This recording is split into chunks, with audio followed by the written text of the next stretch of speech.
Hey everybody, it's Alika Lifty, and today let's brew our Ecuador La Papaya Typica Anaerobic process coffee.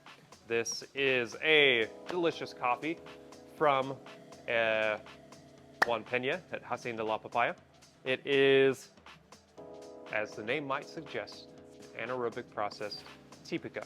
This is different from the lot previously released that was an anaerobic process, as well as the oak barrel anaerobic. No barrels here, well, maybe plastic or stainless steel barrels, but not an oaken one. So, really nice coffee, silky texture, winey, red fruits. I mean, very close to a natural. When I say winey, it's more winey in texture, and you do get a little bit of that like flowing like fruits and juiciness, but it's not a very fermenty coffee. It brews pretty nicely too. It wants to be ground more finely. Coarser grinds were nice. They just lacked texture and actually did accentuate that kind of like ferment quality to it more than I enjoyed. Finer grind sizes opened up with this nice silky texture and more complexity and sweetness from the coffee. I really enjoyed that. Today, we're gonna brew on an origami air. You could brew from the ceramic model as well. I just decided to use the air. Is it more thermally stable than ceramic?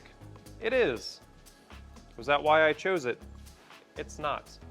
I am also using the new tabbed filters from V60. I'm kind of on the fence about them because they drain more slowly than other filters. So I would recommend other filters, but we'll see. It at least is consistently longer drain time instead of some of them being slower and some of them being faster. We're gonna brew with 20 grams of coffee and 300 grams of water. Oh, I didn't even grind my coffee for you.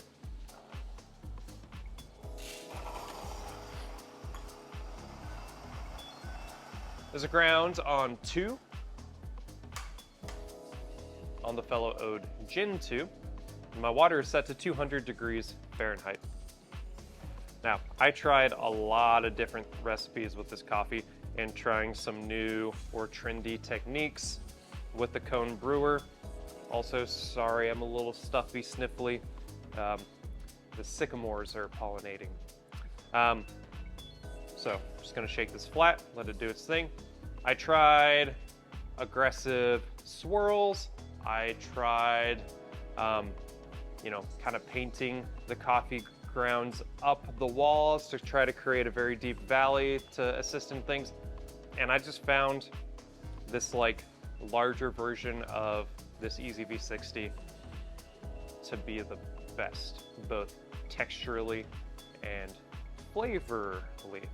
Yeah, we're just gonna brew it. So I've got 200 degree Fahrenheit water, got all my coffee grinds in here. Scale is tared. I know I said 2 on the fellow Ode Gin 2. We'll throw some other grind sizes there on your end card. Let's start. I'm gonna bloom. Missed the thing, there we go. Bloom 50 grams.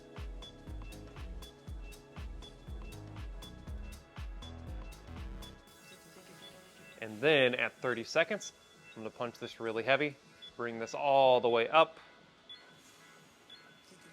to 200 grams total. I wish I wasn't stuffed up and could smell this aromatic coffee. Welcome to Arkansas, everybody. Drop heavy in the middle. I'm gonna spend most of my time right here. Then I'm gonna work around, push that foam back down. I'm gonna come back to the middle. There we go, 200. I've only got 1 pour left. I'm gonna do that at 1 minute 30, 1 minute 30. Punch it in the middle, spend most of my time there, spiral out to touch all the coffee. To dial this in, because I can't smell, I was relying based on texture and sweetness, and then I would take it upstairs to the roasters to have them taste it, and I'd say, hey, is this good?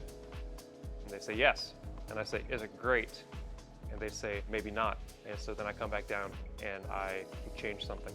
And that's how we ended up with this recipe. So sometimes you gotta rely on other people. You can't shoulder every burden, people. You gotta find find those people. Here we go, 130. Let's finish this off and punch it in the middle. Now my water did not drain all the way through. It should not. We have a fine grind setting. I don't expect this to drip all the way through in between that pulse. It should not happen. Like I said, there's swirling.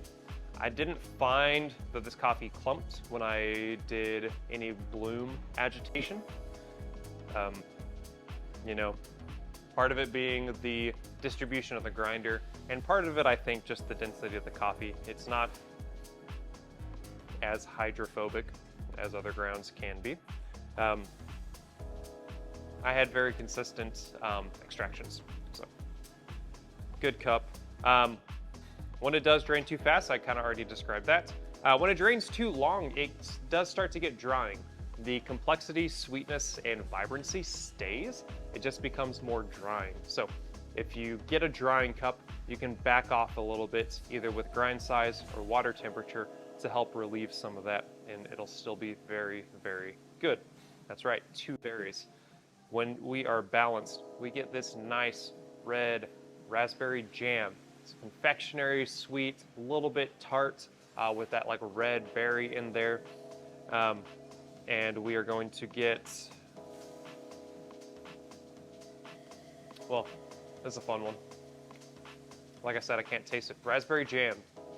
What else we got in here? It was complex. Again, I can't taste. I don't remember what the complexity was.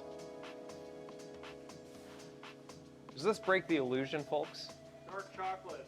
70% dark chocolate, which 70% dark chocolate, especially if you get terroir chocolate, shameless plug, terroir chocolate bars.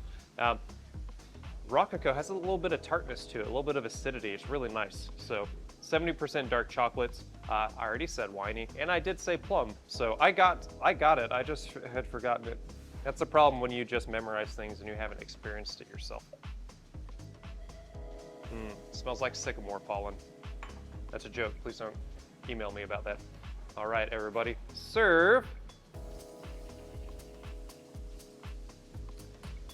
And enjoy.